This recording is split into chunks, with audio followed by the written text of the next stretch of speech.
I will 1,000,000% tell you that the most important, I want my kid to have two things: happiness and a killer work ethic. That's it, dude. Like if we check those two boxes, the rest of it, I hope he plays in this playground of life, and anything else, we're playing with house money and bonus points.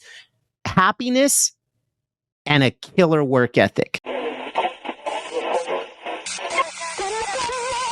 And now, Escaping the Drift, the show designed to get you from where you are to where you want to be. I'm John Gafford, and I have a knack for getting extraordinary achievers to drop their secrets to help you on a path to greatness. So stop drifting along, escape the drift, and it's time to start right now.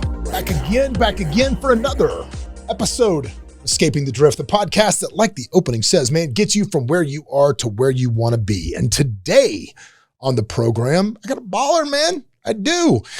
This cat is a two-time best-selling author. He is the author of the book, The Power of Playing Offense and Better Decisions Faster. He is a former NFL and NBA executive. Success Magazine said he was the top speaker that gets results. And man, we're going to squeeze some information out of him and into your brains today. Welcome to the program, ladies and gentlemen. This is Paul Epstein. Paul, how are you, buddy? Hey, I'm fired up, man. Let's do this. Good, man. So, first of all, you got a storied history, man. You do. And I always like to start these things out. Anybody that has a great moniker of success either had the hustle in them as a young kid, or there was some downtime and then they came into the hustle. So as a kid, tell me about that growing up. What was the first hustle for you, man, that got you going? What was it? Yeah, well, I'm going to unpack it in a couple of different ways, because when you say as a kid, when I reflect back on, especially my early days of childhood, I don't know if I would quite land on hustle. I would land on more of what I call the inner game. So like if winning the outside game, and that's a lot of where, hey, where'd you go to school? Where'd you work? And like for me, 15 years in the NFL and NBA, and it's career success, all the outside, the trophy, the achievements, the accolades. If that's the outside game, what I take more from my earliest days in life is the understanding that it's the inner game that matters. So I can choose happiness. I can choose significance over success. I can choose to obsess about things like purpose and impact and legacy. And it's because my earliest roots, while you can't tell by the last name of Epstein, but I'm a proud Mexican descent. So all on my mom's side, and it's another crazy story, but I also married into a full Mexican family. So let's just say that it happened to be on the 50-yard line of Levi Stadium, and we had a mariachi band. I'm going to leave that one. And if you want to unpack it later, we totally can.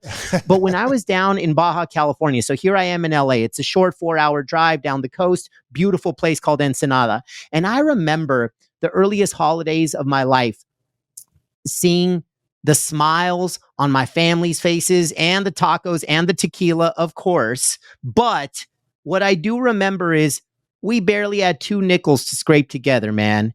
And I never felt more joy, more warmth, more love. So at an early stage, not only do you realize that money is what drives happiness. So that was one insight. While I wouldn't have ever eloquently said that as a 5, 6, 7-year-old, I saw that and I said, well, we don't have much, but we actually had what mattered. And then, so that was one piece. And then the other was just like this really humbling experience, man. So maybe this comes down to the hunger and the grit that you were talking about. When you're in a place like Mexico, even if it's the more developed part of Mexico, it still ain't the US and it still ain't LA. And I don't mean that in a bad way. I actually just mean it from like a beautiful way of like, dude, you got to be scrappy to get what you want, and you got to be able to figure things out and be resourceful. And so for me, understanding that not everybody lives the way that we live in a lot of, now we can call it something like privileged areas like we do, that is the lens that I will never forget. So maybe, to your point, decades later, it does show up with that corporate hustle and determination and the scrappiness. But at that point, all I realized was how lucky we are to have what we have, starting with the people in our lives. And that's a little bit of my roots. That's a very stoic outlook for a 5-year-old or a young kid. One of my favorite quotes from Stoicism is, a rich man is not someone that has everything. It's someone that wants for nothing. That's somebody that's rich. And I think if you being able to see that as a young kid and not have that. But as a kid that didn't have, the family was not, obviously not poverty stricken in Ensenada is a much different thing. But, if you wanted something as a kid, I'm sure there was probably some sort of a level that you had to do something to earn it. Hey, this is Steve Sims, and I'm a proud partner of Escape the Drift podcast with John Gafford, and I've got something for you for Sims Distillery. The community that is based on you, the entrepreneur, giving you the tools to be a better version of you. Visit simsdistillery.com, use the word escape to get a $694 discount off of the community that you need to be part of when you want to demand a better version of you. Thanks a lot, Escape the Drift, and see you in simsdistillery.com. Well, no, hey, man, I'll just call a spade a spade. That's the Mexican work ethic. Okay. Like that just is what it is, dude. Like there are no handouts. There are no freebies. And if you want it, you work for it. And even now as a young parent, at the time we're recording this, I've got a 3-year-old and a 0-year-old. And whether they understand anything that I am saying, my 3-year-old is starting to connect. But trust me, brother, those same things that I was hearing from my folks on the 4-hour drive down from LA to Mexico, and then the 4-hour drive up, that's where a lot of these lessons and insights came from. And it doesn't even matter if at the time I understood it, I was still hearing it. It might have taken me decades to apply it. And I think that's just a good lesson for all of us to really absorb is somebody's not always ready to receive what you are either saying or feeling. But it doesn't mean you're doing the wrong thing if it's not fully connecting. Like we expect this instant gratification. We expect the bear hug. We expect the money to come back to us because, I launch a business today and it makes money tomorrow. That's fundamentally false. So like this gap of like, you're not going to get what you want on your timeline. Life is not about your timeline. And those are some of those early things that I can really apply. But no doubt, brother, I will 1,000,000% tell you that the most important, I want my kid to have 2 things, happiness and a killer work ethic. That's it, dude. Like if we check those 2 boxes, the rest of it, I hope he plays in this playground of life, and anything else, we're playing with house money and bonus points.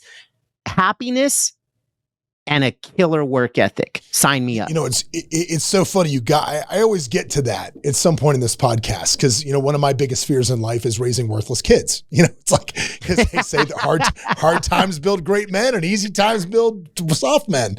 And I've got a son and a daughter, and obviously, when you have kids that at 8 years old had an opinion on airlines, that's something you've got to constantly check. And I think trying to manufacture adversity for them when there is, my kids are never going to have to worry about going to bed, hungry or the bill's not getting paid. They don't have those concerns, but we try to manufacture as much adversity as we can. So is that something that, obviously you sound like you had some real adversity growing up the way you did, but are you trying, like, what's your plan to instill that work ethic in your kids? What's the plan? Have you thought about it yet? They're little, so I get it. Trust me, I'm thinking behind closed doors about it a whole lot.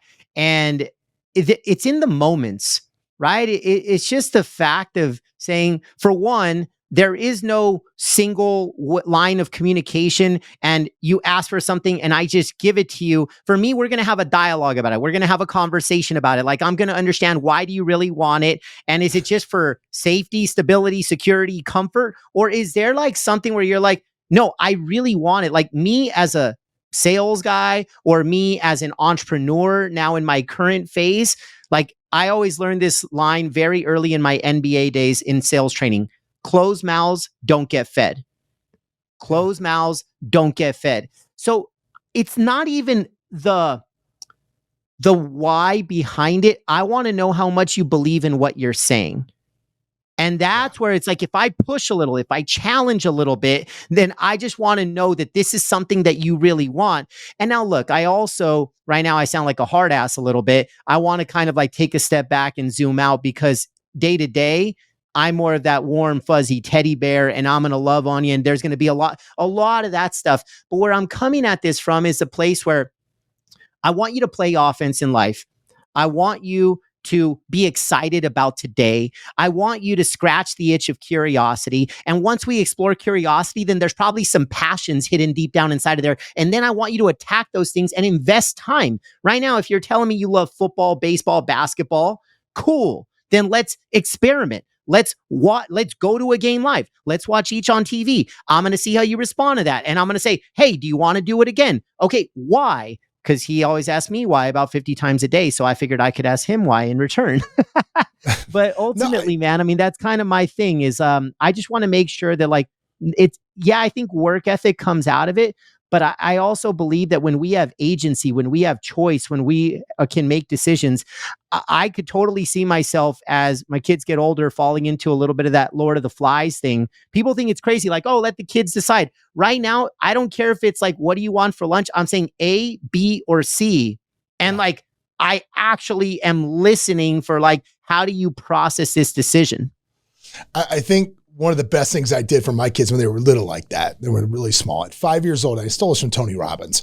We bought an old-timey time clock, right, with the clocks. Yeah. And my kids had to punch in and punch out to go to school. Kindergarten they started. I love it. I'd pay them like $1 a week. And if they didn't punch in or punch out, I didn't pay them for that day. And they're like, but you dropped me off. You know I went. I'm like, I saw you in the parking lot. I don't know if you went to school. All I know is the time card. And that time card, this is your job to go to school and punching in, punching out. I thought that was a great thing. But it's so funny. Also, you talked about being able to present what you want. My daughter makes incredible PowerPoint presentations for things that she wants. There you go. Case in point, I have 2 big white fluffy Persian cats, and I am terribly allergic to cats. So, but she makes super compelling PowerPoints. So that's how we got to that point. But I agree. I think it should be more than just, asking, you sell it to me to make me do this. And I think those are great life skills coming up as well. So you mentioned you got an MBA. So you went to, where did you go to school? USC was my undergrad. Michigan was postgrad, exec MBA. Oh, okay. So you had the full on experience. So obviously you are a guy, because this comes up a lot in entrepreneurial circles anymore. You're a guy that puts a high value on higher education. Do you still feel that way or no?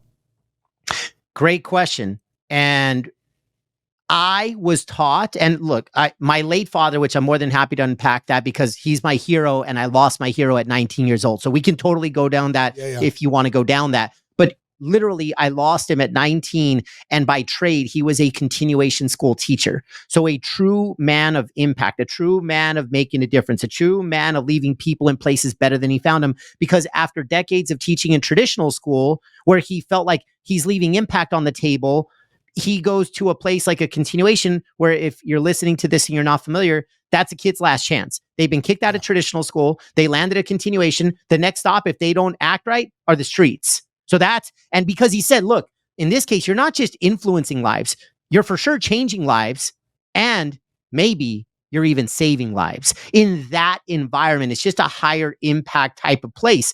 So I share all that with you because when we think about higher education, I was always told and taught that is very important. And reflecting back, I am not who I am today without my experiences at those places. And I'm not here to tell you that they were perfect. I'm not here to tell you that all of my friends came from these places. There was 1 or 2 or 10 things I learned in the classroom that changed my life. No.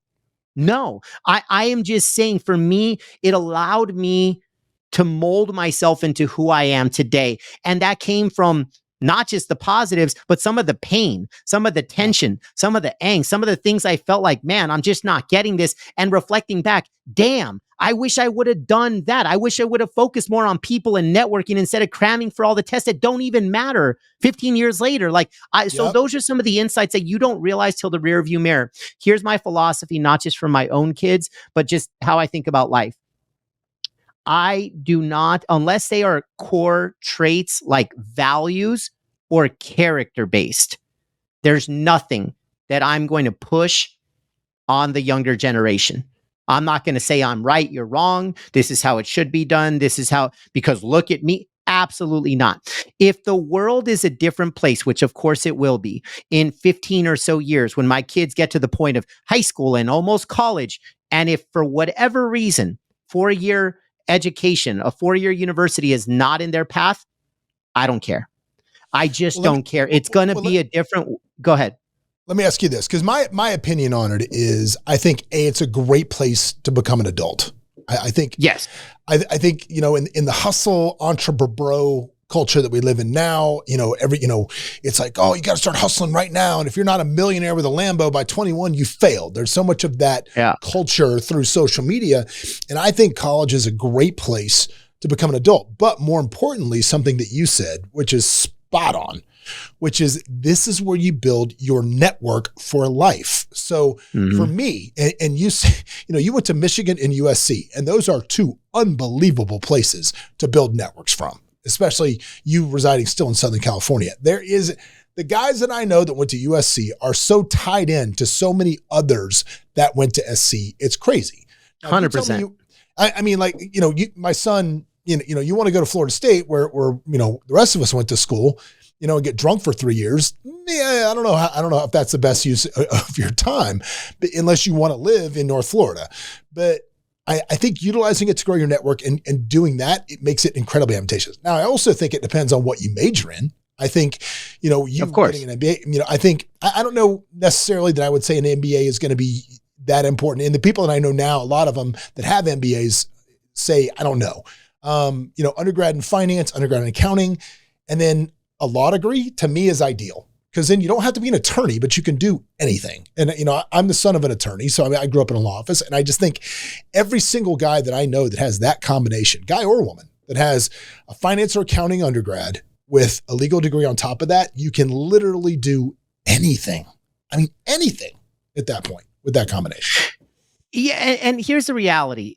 Context always matters. So, all right, I'll give you two scenarios. One, let's go the business route, and one, let's go the non-business route. So my last response of ending with, hey, if my little guys say that they don't want to go to a 4-year university, I don't care. When I say I don't care, there's a very important caveat to that. And that means that they have found something that they have so much passion for, and they have their gifts and their talents and their skills and their abilities. And if a 4-year university is not going to accelerate that, then you know what? We can always focus on building a network in very creative ways, and there's extracurricular ways, and there's clubs, and there's memberships, and there's just places. And at the end of the day, my job is to surround us with people that we're all just, without keeping score, adding value to each other's lives. Some are going to help you in your health. Some are going to help you in your relationships. Some are going to help you in finance. So my job is to find good-hearted people to surround my family with, that we can all level up together. So that's part of what I'm putting on my shoulders. But now with the business side, I think you bring up a great point, because sure, does an MBA add value? And the honest answer is it depends, but it also depends on where you land. And that's why I say context matters. San Francisco 49ers, where I spent my last 5 years in the NFL, I was under two different presidents. The first, his name is Parag. Second, his name is Al. True story. His last name is Guido, and he's from Jersey. I could not even make that up. Okay, a Guido from Jersey. So we'll just leave it at that. But Parag was I don't remember which was undergrad, which was postgrad. It doesn't matter. But he was a Berkeley, Stanford guy. Okay. So his higher ed came from one of those two amazing educational universities. So for him to see those three really letters, important. MBA, non-negotiable, dude. You could not be an executive at the Niners without an MBA under Parag. Al, South Jersey, dude, high school. I think literally his college was the something of New Jersey. It was a school that until I met Al, I'm just and you know what? And he is unashamed of it. You're like, they have a great beauty program. Yeah, dude.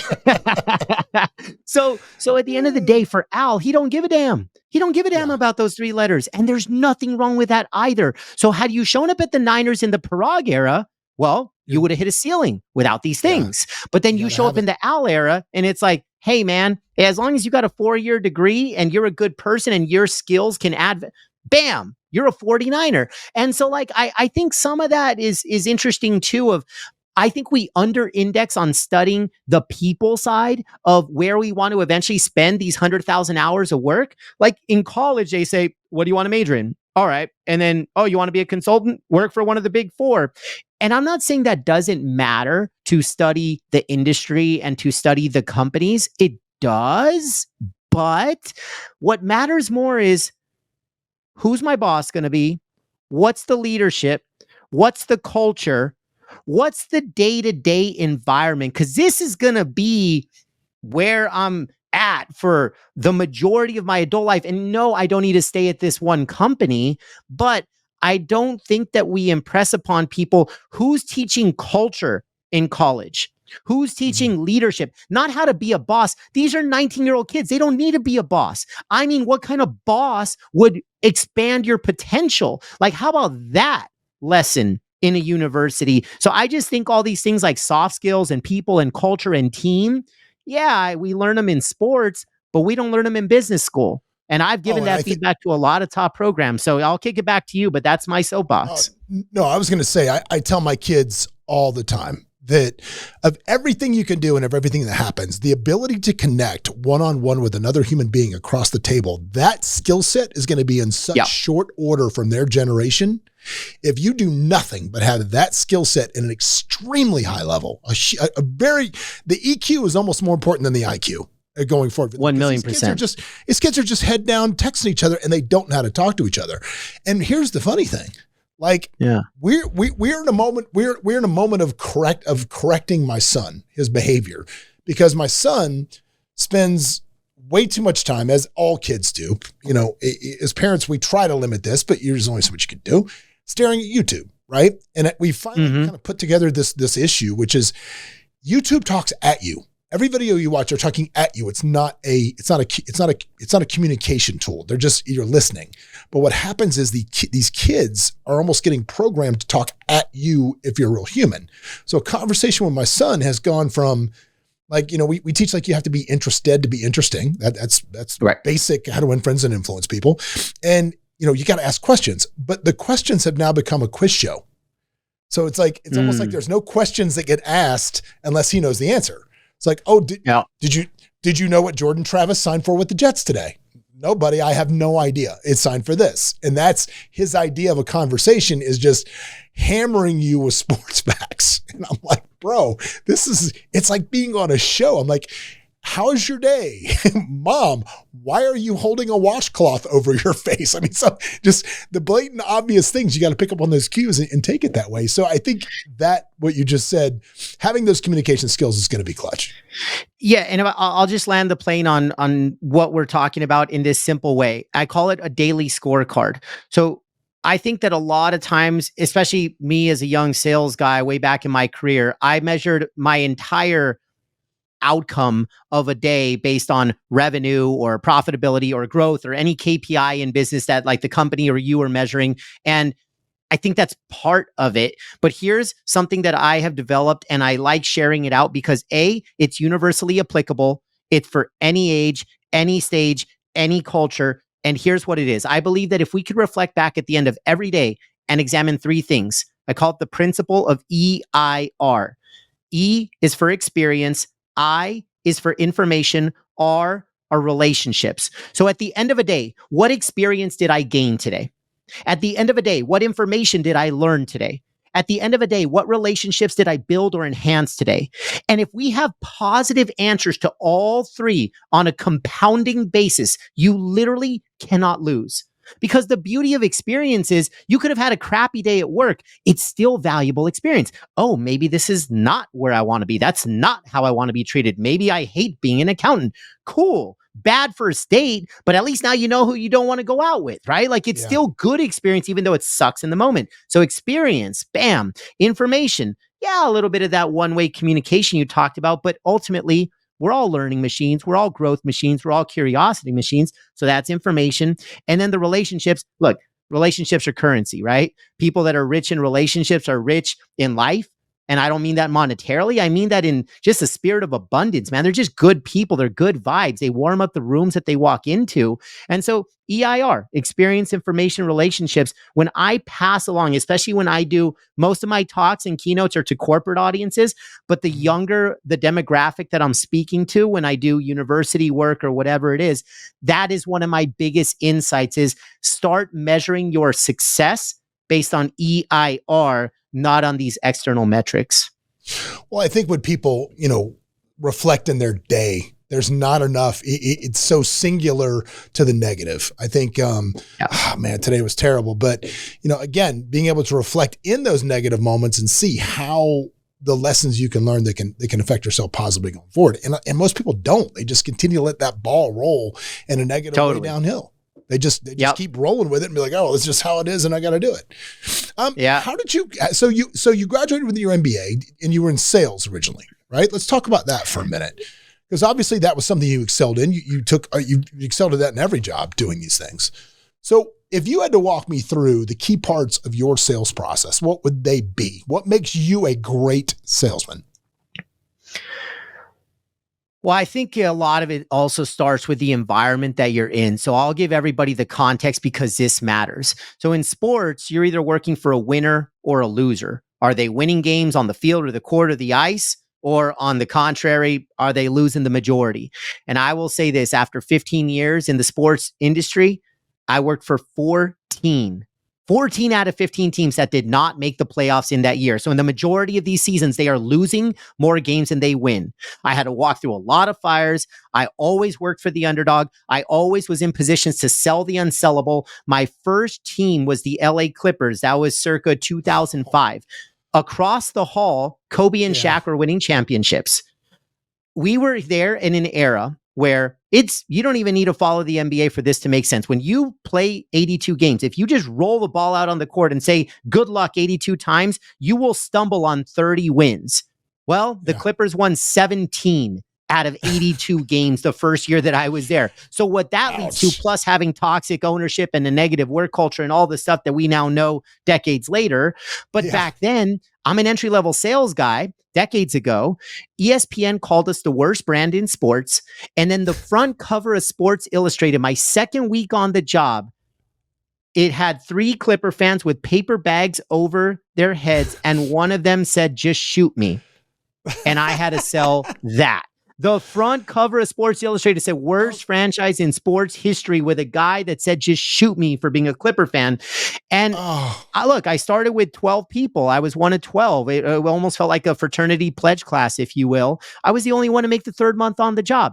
And here's why. I really studied this because telling my story is cool, but I think the insights on how it's universally relevant decades later, that's the real power right there. Yeah, so what I realized early on was, in a season where we only won 17 out of 82 games, and now your fan base is negative, toxic, they drop F-bombs at you when you cold call them during dinner. I mean, like, that was just a daily environment. If you got rejected 99.9% of the time, you were actually good. You were winning, okay? And so in that environment, what I learned, and this was channeling my mindset and channeling my energy, the losses were never my fault, but they were always my responsibility.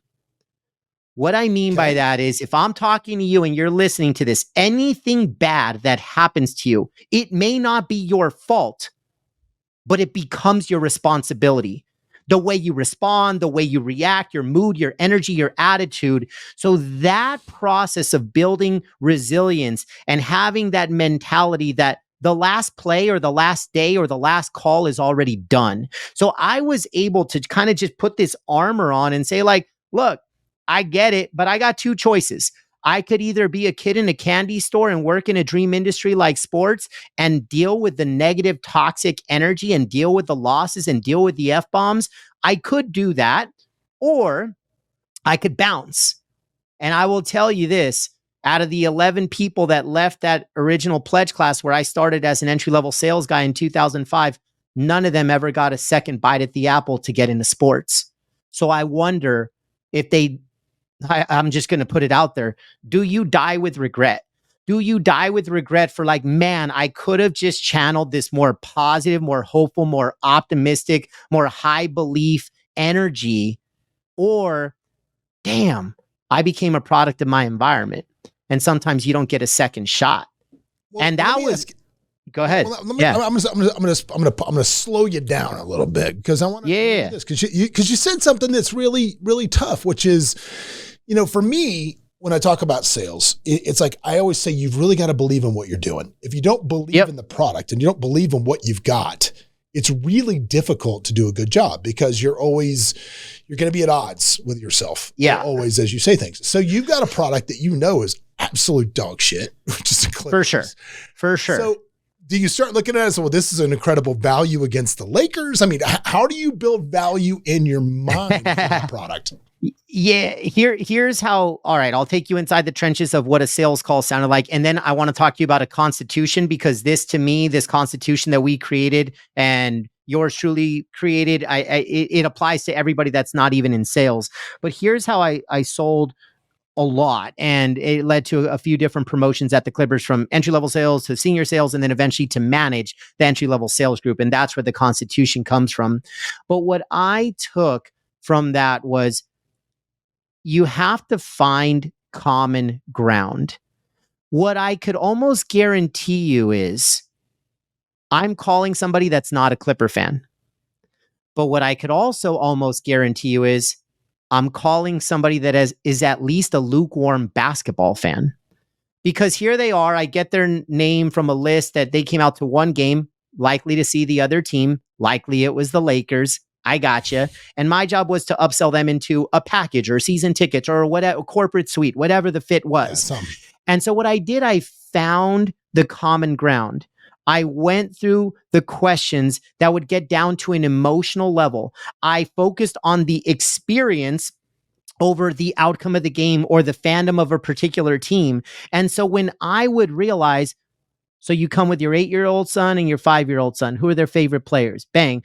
How do they become fans? How often do you come? What do you like to see? Hey, have they ever met the players? Have they ever gotten the backstage pass? Have they ever this? Have they? Oh, no, absolutely not. And then you just keep on extrapolating it. And I found the common ground until the point where I could say so unequivocally, from this call, from this meeting that we're having, you and your family are diehard basketball fans. Like, you are. How awesome would it be if you could be 4 rows off the court, and then I would just continue to paint the picture, and then it is possible. And here's what that looks like. And you're going to get to see Kobe and Shaq twice a year, and you're going to get to see Yao Ming, and you're going to get to see all good. And so that literally was about finding the connective tissue. What's really fascinating is, and I do at some point want to come back to that constitution, but I also learned this lesson from my second NBA stop, which was in New Orleans. They were the Hornets at the time. Now they're the Pelicans. So in the South. So go ahead. Were you working for Mickey Loomis at the time? No, it was the Saints and Hornets were not owned. Now it's the same owner. It was not the same ownership group back then. But great question though. Yeah. Great question. No, Mickey's a good friend. Mickey's a good friend of mine. So that's why I asked. Dude, like, we've been in the same room a million times, but this was post my time at the then Hornets. So here was the situation. I'll tell you a funny Mickey story in a second. Keep talking. I'll tell you a funny story on Mickey. Yeah, no, for sure. Here's the cool thing about my experience in New Orleans. So in the South, football is king. And so it's almost like a religion, right? Like, it's football, there's NFL, there's college football, and there's a chasm into whatever's next, NBA included. And so we were in a situation where the former owner, Mr. Shin of the Hornets, comes down with cancer. He's no longer able to 365 operate the franchise. So then, now late, commissioner of the NBA, David Stern, took over stewardship of the franchise and sends down his 5 best lieutenants, his team marketing and business operations unit. And basically, it was a save the franchise type of year. He said, this is the least economically viable franchise in the NBA. And if we don't get to number 1 in season tickets, which was almost like a death sentence, like, you don't go from last to first in 1 year, like, team was not that great. So, but he put that ultimatum on the team, knowing that he probably privately wanted to move the team out of New Orleans. Well, that was never said. That's certainly how it felt. But hey, I'm going to put my lieutenants down there, so at least we could say with a straight face, we gave it a shot. I do remember this, because this is, I remember all this happening. Yep, this is not Pels, this is Hornets. Yes, okay. Sorry. This is Hornets. And this is how it connects back to my Clipper sales days, when I said find a common ground. Because if we would have been trying to salvage the franchise through selling basketball and selling fandom of the Hornets, I promise you the New Orleans Pelicans do not exist today in New Orleans. We would have lost a team. So what we did, we asked ourselves, so if you don't care about basketball, because you've always heard this line, right? Tell me you love me tell me you hate me, but don't tell me you don't care, because I don't have a wand to fix apathy. And in the marketplace, there was apathy at that time. So we had to go broader and make it bigger than basketball. So then we said, what does a New Orleanian care about? Well, unlike where I'm from, LA, where it's a lot of transplants, I would never tell you that LA has a tremendous amount of civic pride. Never would I say civic pride in Los Angeles in the same. We just have too many transplants and too many distractions and things to do and all that. But in New Orleans, 11 out of 10 civic pride. A New Orleanian loves their city. They love the food. Let the good times roll, the jazz music. There's an identity to that place that is rare. And so we said, oh, so they care about the place. They care about being a New Orleanian. So you create a campaign called I'm In. This is not about basketball. It's about pledging your support for the franchise. 2 people at a time, a family of 4, a company of 50. I'm in, I'm in, I'm in. We pulled all the celebrity chefs, all the celebrities from jazz, all the celebrities to say, hey, who's in, who's in, who's in? It was a massive campaign. And we did the unthinkable. So when you reflect back, and now obviously we salvaged the franchise, that I'm In campaign was not about basketball. It was about civic pride. And that same connection point is the same thing I did at the Clippers. I just had to find, in a private sense, for the person on the other side of the phone. So if you don't care about the Clippers, then what do you care about? And now I have a puncher's chance if I can connect what you care about to what I'm offering. Yeah, some way, somehow. Yeah, it's like, it's so funny because, what we do here, we do 4,000 residential real estate transactions a year here and in my company, and very few, none of those are about needing a place to sleep. Yeah. It's about growing your family. It's about not remembering your kids are gone when you downsize. It's about leveling up in status in a community. It's about so many other things, and very little of it is actually about having a place to sleep. Mm-hmm. So yeah, I love that. What was the Constitution? I wanted to come back to that. What was that?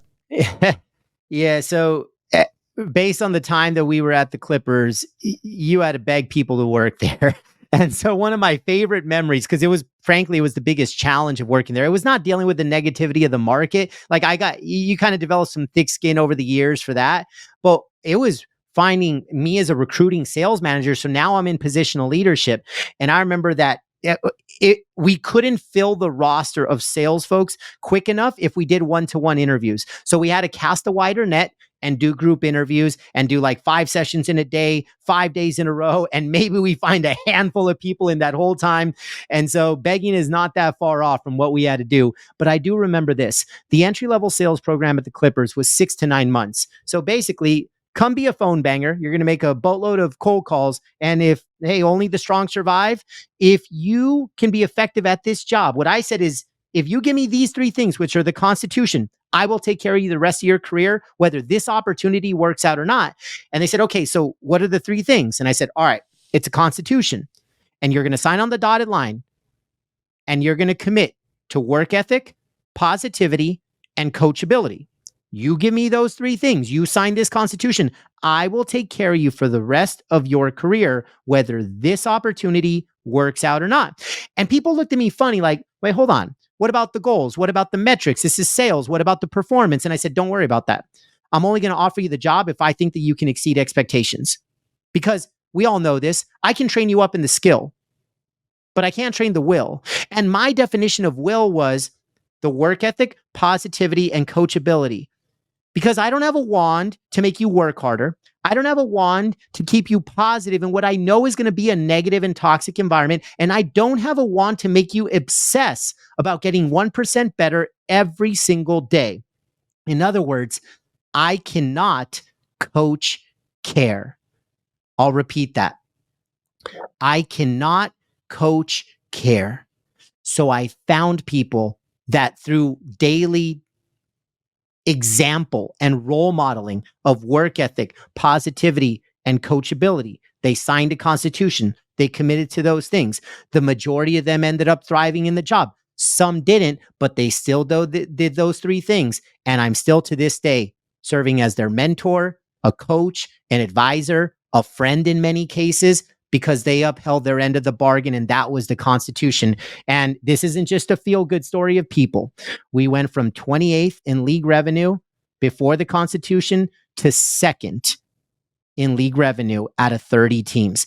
This was the Kickstarter for the next 14 out of my 15 years. This was it. It was because of the transformation in revenue and in culture that we had at the Clippers, and I insulated it to my department because the broader culture, it was still tough. But I said, you know what? Let me protect this. Let me create something special under a private little umbrella. We were in a different part of the arena, so it was a little bit easier to control the environment, and the Constitution was the way that it manifested. Well, let's talk about this, because I find that a lot of people that are, as I call it, I mean, escaping the drift is the name of the podcast. And a lot of people that are stuck in the, drifting along with the currents of life are people that don't have that innate work ethic, that innate build. So is there a formula that you have that you can extrapolate that type of behavior out of people? It has to be connected to meaning and mattering. Yeah. In other words, if it does, you use something earlier that I'll double click on, like in sales training, you'll always hear about belief in the product, belief in the service. Of course, I think that's important, but I think it's about what's the meaning that you're attaching to the job, to the career path. And in our case, because the product was so bad, the meaning often wasn't attached to the product. The meaning was attached to the zoom out vision of, why do I want this success? Why do I want to grow my career? Why do I want what's next? How much do I love my boss? How much do I love the people that I go to battle with every day? The people to my left and right. That's our locker room. So we found meaning and mattering from everything but the product. Sure, you probably were a basketball fan. Otherwise, you don't apply for the job. But the majority weren't Clipper fans. On the contrary, they were probably all Laker fans because it was LA. But we didn't make it about that. Because, when I used to work at career fairs, I remember that people thought that their biggest value prop, the way that they would try to sound the most valuable to me, is tell me, well, when I was a kid, I used to watch SportsCenter with my pops. And I'm like, so does everybody in line. And I didn't say it like that because, as a warm human being, but like now I'm just like, dude, that's not your separator. That's why you're in this line. You've got to convince me that you can kick ass at the job. You've got to convince me that you could be a kick-ass teammate. Watching SportsCenter when you're 7 years old does not qualify you. Okay. And so I had to kind of partially shatter some dreams also of because here's my thing. Remember that stat I said about I was one of 12 and the other 11 never got back in the industry. Part of my pet peeve was a lot of my counterparts that were sales managers decades ago. They would do whatever they needed. They would say whatever they needed to say to get people to sign on the dotted line, especially if it was a challenging sell to come work for their team. The problem is I knew that if we were to use a batting percentage, if you go 0 for 1, meaning your first job in an industry doesn't work out, if you're in real estate and the first job that you have, you just flame out. You fundamentally, it's just a 90% wrong of people fit. do. 90% it's a wrong fit. There's probably no boomerang back. Yeah, sure. There's always exceptions. And you and I both know these people, and whether real estate or sports, I get it, but that's the exception, not the rule. So I protected people and I said, please don't take this job, because what you want to do is you want to work in sports, but you don't want to sell. But we have 40 sales openings and that one marketing opening that is probably a better fit. You think it's tougher to get that. So you've been given the advice to get your foot in the door through any means necessary. Wrong advice, because now you're going to fail at this thing and now you're not going to end up where you were supposed to. I'd rather you be an unpaid intern in a vertical that you have a passion and a skill set and a gift for, and you want to grow in, and you're going to do the unpaid work in the unseen hours at the early stage. So that was kind of the mentality that we took. So I kind of had to negative sell a little bit just to make sure that we had the right people on the bus, in the right seats, of course. It's funny when people come to interview with me, I always ask the same question, which is, what's the goal? What's the goal? And so many people throw out a dollar figure. I want to make $150,000 a year. That's the goal. And then the follow-up question, 9 out of 10 can't answer it. And the follow-up question is always the same as well. It's why? For what? What's the 150 do? What does it do? Yeah. What does that do? And the people that can't, and so many people can't answer that question. And my answer is normally to those folks, well, come back when you can answer it. Because if you can't answer why you want to do something, the odds on you actually achieving it are very slim in my experience, especially in the real estate industry. You've got to be crystal clear as to why you want to do what you're trying to do. And if you don't know, it's crazy, which again, you mentioned something which I love also, which is internships. I have known so many people in life that just, go to college, they get a degree, they start a job that they hate because they didn't know anything about the job before they did it. They had no idea. Yeah. Which is, and look, I get it. My kids are lucky because they got dad could hook them up. But every summer, my kids are interning with people that I know that are high performers at some particular type of job that they might have interest in. Last summer, my son interned with the guys that own on V-Shred. You've probably seen that app come rolling down your social media with the Vince guy that's super fit. They're the best digital marketers in the world. And they run their business from Vegas. They took my son in last summer. He spent all summer. This summer, he's going to spend it in a law office because he has an interest in maybe being an attorney. Okay, go see what an attorney does. Let's spend a summer looking through, mundane documents and see if you still want to do this. It's not Suits. Nobody's going to walk in, hand you a file and go, this is exactly what I needed. Case closed. That's not how it works, right? So, but I think exposing yourself through internships to things that you find that might be interesting is a great way to get your foot in the door, A, and then B, see if it's something you want to actually even do. Yeah, even in relationships, even a personal relationship, I always joke that you've got to date some crazy to find the one. You have to go on some bad dates. Like that's just the process. Or in some cases, a lot of crazy before you find the right one. A lot. Yeah. Sign me up. Yeah. No, you know what's crazy, man, is like the same analogy I would make for work, I actually make for personal relationships. There's actually a little mini curse in finding really good too soon. I have folks at their first job out of college, maybe they do get lucky, and it is lucky. They work for an amazing culture and an amazing boss, and they get paid $10. But because they're young and they think like a young person, they go across the street to make 11 instead of 10. And now they're in a bad workplace. And now they're just chasing their tails their whole career because they created this up and to the right vision. And they are like, oh my gosh, the people magic was at my first place. And it's kind of like meeting the one when you're 16 years old. I don't know if I could have handled that. Dude, or coming to Vegas and winning your first trip here. That is a recipe for financial disaster. Yeah. Dude, speaking of the one, I met the one in Vegas, man. 2 crazy kids, Memorial Weekend of 2011. So yeah, Vegas will always have a special place in my heart.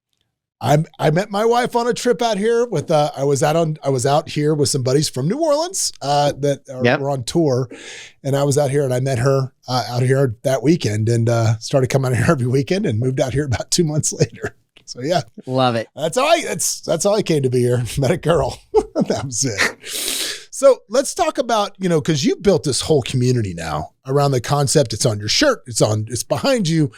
For those of you watching on YouTube, if I didn't mention this, I would be an idiot. But yeah, this whole community behind the concept of Win Monday. So let's talk about that. I believe Monday is where all momentum is born. And I also believe not only are we momentum machines, but we're all growth engines, right? Like especially if you surround yourself with high performers and high achievers, it's that obsession with getting 1% better every day. And what I have found is that we look for the margins and the edges of what I call separation season. So I don't think that the world needs more TGIF. And by the way, I love Friday as much as the next person, and I love weekends as much as the next person. But that's not where I'm going to separate on a TGIF mantra. For me, what we have to do is go from what many perceive as the worst day of the week and make it the best day of the week. Because when you win Monday, you have momentum to win the week. And then there's just this reset button every single week. And one of the big things that I've realized, because this is really a community, not just of high performers and achievers, but we all have unreasonable ambition. But when I say win, it's not winning financially. It's not winning professionally. It's winning holistically. I want to win as badly in my health and my relationships as I do in my finance, in my happiness, in my fulfillment, in my purpose, in my impact, my legacy. Like, I just want to win. And I'm also not obsessed with competing with other people. I just want to be better today than I was yesterday. I want to be better tomorrow than I am today. So that's kind of the spirit of the tribe. But we had this really cool saying that I learned from not only becoming a speaker, but a massive pain point in my life as this momentum machine and as this growth engine when I was suffering from way too many sugar highs. And here's what I mean by that.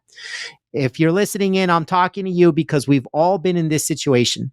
You go to this retreat, you go to this workshop, you attend a massive keynote, or you go to the Tony Robbins event, whatever it is, and you feel like a changed person, like this is the best me, and I'm going to shoot out of a rocket ship. And then the following Monday hits, and because you probably were ignoring your inbox the week prior, you're playing catch up, and then boss, and then spouse, and then kids, and then life happens. So you get back in the hamster wheel, you get back in the grind, you get back in the hustle, and then TikTok, 1 or 2 weeks go by and you reflect back on that once inspiring event and poof, it's a sugar high. And I experienced that way too many times. And that's on me.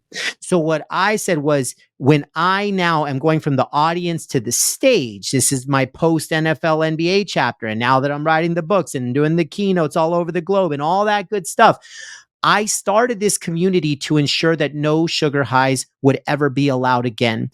If you meet me at the 50 and you meet our community at the 50, it's because you want to win holistically and you're willing to do the work behind closed doors and in the unseen hours to become the best version of you. And so when I deliver a keynote, I've got a news flash. If you bring me in for a keynote and do nothing new or better or different the following Monday morning, you too will have a sugar high. It does not matter how great the speaker is. You might remember what I talked about in 4 months, but your life is no better or different. And so what I'm doing is I'm creating this 52-week action plan. It's a momentum plan, and it's just a free gift from my heart. I call it Monday Momentum because it comes with my keynotes, but also I now put it out there for the world to engage, because for me, I just said, I just want to surround myself with people that have the same tenacity, the same work ethic, the same values, the same character, the same hunger. And that's Win Monday. So I encourage anybody that, whether it's me telling you about Win Monday or Monday Momentum, or just the overall vibe that we've been riffing on the past 40, 50 minutes, if this is you, all you got to do is go to winmonday.win, put in your name and email, and that's it.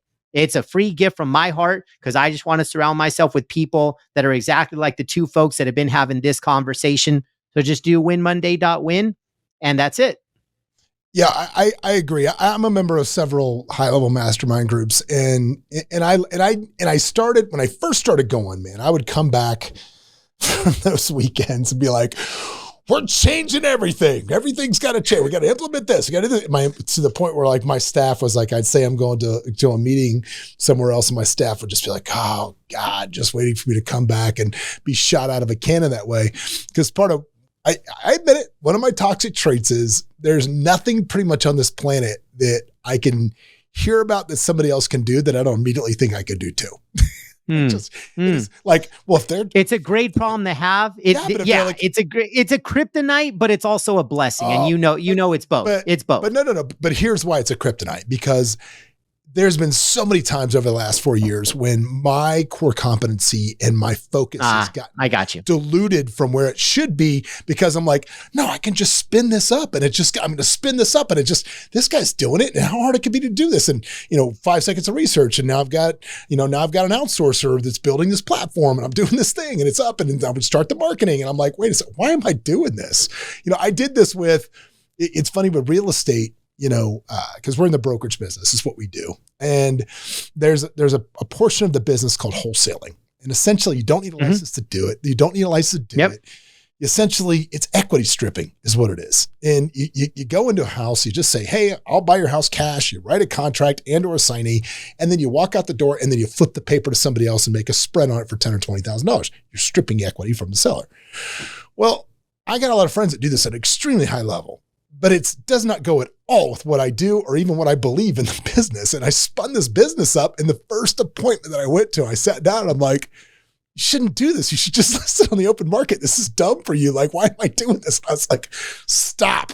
At this point, I'd already gone like 10 grand deep on marketing. And I was like, why am I even doing this? Because that's my toxic trait. But that's why I like let's just be consistent. Let's just do it. Let's just do a nice even keel. Let's take what you're doing and take it to the next level. Let's not try to layer on a bunch of new shit that, is going to distract you from what you're doing. Let's just take you to the next level to what you're doing. 100%. But look, I don't want to sound like a sorcerer or a magic man over here either. Oftentimes, when you sound like you have so much conviction and you know that you're building something special, it's because you know what it's like to do the exact opposite. And Yeah. I suffered. So I'll tell you my kryptonite. I had the shiny squirrel syndrome.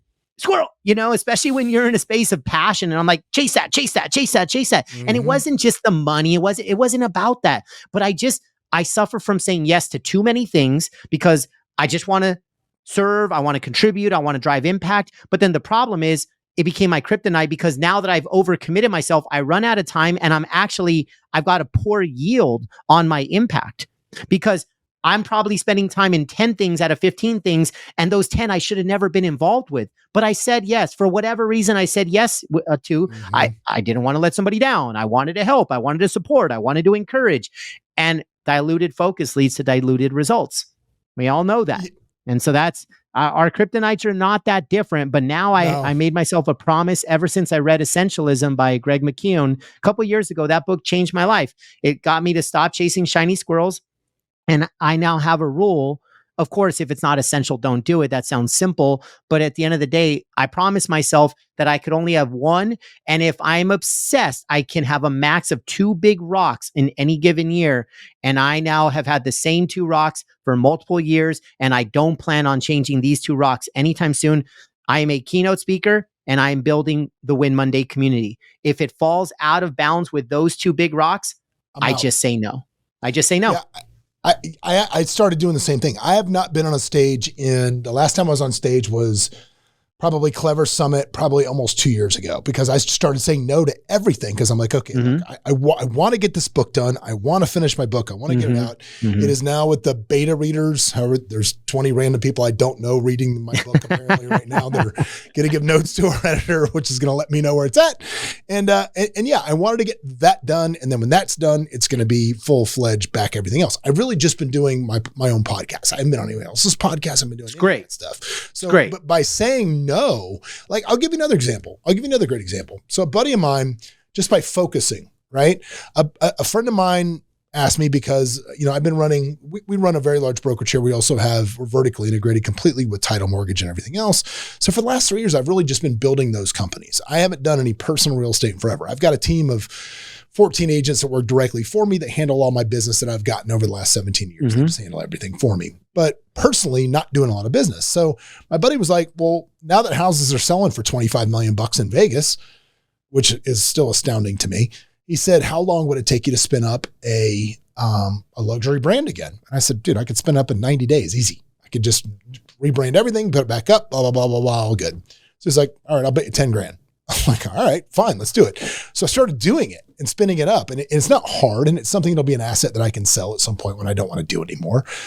But here's the rub, right? So I go on social media and I'm like, I'm going to do this 90 days of luxury thing, right? And I'm still kind of doing it. And I started going on every day and sharing the journey of, okay, this is what I did today. And this is what I did. And this is what I'm using this, and this, and this, and this, and this.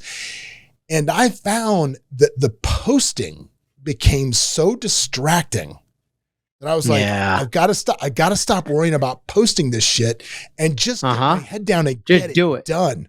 Just do it. Done. Yep. And so now, like, I'm probably 75 days and I haven't posted in probably 12 days, but I got more done, I think, in the last 12 days than in the first 60 because I wasn't worried about, well, how am I going to do this today that's going to craft into a social media post, which is bullshit anyway. Didn't matter. I mean, a lot of people follow me because they're watching those posts, but dude, that squirrel took me away from what I was trying to get done. Oh, dude. My team does all, if it's not my family, my team runs my social because the thought process of posting, the thought process of what to post, what's my agenda, what's my day, it was exhausting, dude. And also like, I'm just going to be real. It never was my happy place. It was a checkbox thing. And so if it's that's not even good energy that I'm putting out there. So the content's great and it helps a lot of people, but I had to tell my team, please take this off my plate. If I'm going to post about my kids or my fam, like all good, let me do it. But all this stuff, lock me in a lab, let's film content. And now for the next 60 days, you're set. Like I totally backed off of it about a year ago and it's changed the trajectory of my business, frankly. Well, dude, just my energy too. Your energy, dude. I talk about in my book that people spend so little thought to the diet that they feed their head. Like they think like, Yep. oh, I'm going to eat good, blah, blah, blah. And essentially most of the shit you're looking at on social media is like eating Doritos and drinking, Coke all day is essentially what you're doing, but to your brain. And Yep. I found like, just to say, do one thing, just audit how you feel after you look at 10 minutes of social media. Like, what did my mood improve? Am I happier? Am I sad? And I don't know very many people that can answer that question honestly and say, I feel better than I did 10 minutes ago. You don't? No. You don't. Terrible. All right, man. Well, dude, so if they want to find you, how do they find you? You said the winmonday.win was your site there. Yeah, winmonday.win gets you into Monday Momentum. Now that we've crucified socials, how do they find you on social? Well, look, yeah, I'm not even going to say follow on social. If you choose LinkedIn and Instagram, all good. But look, winmonday.win gets you into Monday Momentum. And if you're somebody that leads a team, a culture, an organization where bringing in a speaker to fire up the troops is up your alley, paulepsteinspeaks.com. That's the home and the hub for all things speaking, books, you name it. I'm not hard to find, even on social media, believe it or not. So it's all good. I love it. Well, dude, thanks so much for joining us, man. It was a cool talk. I hope you guys got as much out of this as I did today. It was really good. And remember, man, if you're somebody that's out there that feels like you're drifting along with the currents of life, you got to stand up and you got to start swimming. You got to do something because nobody's coming to save you. Not even Paul. See you next week. What's up, everybody? Thanks for joining us for another episode of Escaping the Drift. Hope you got a bunch out of it, or at least as much as I did out of it.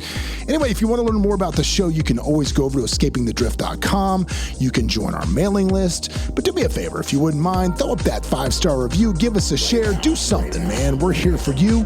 Hopefully you'll be here for us. But anyway, in the meantime, we will see you at the next episode.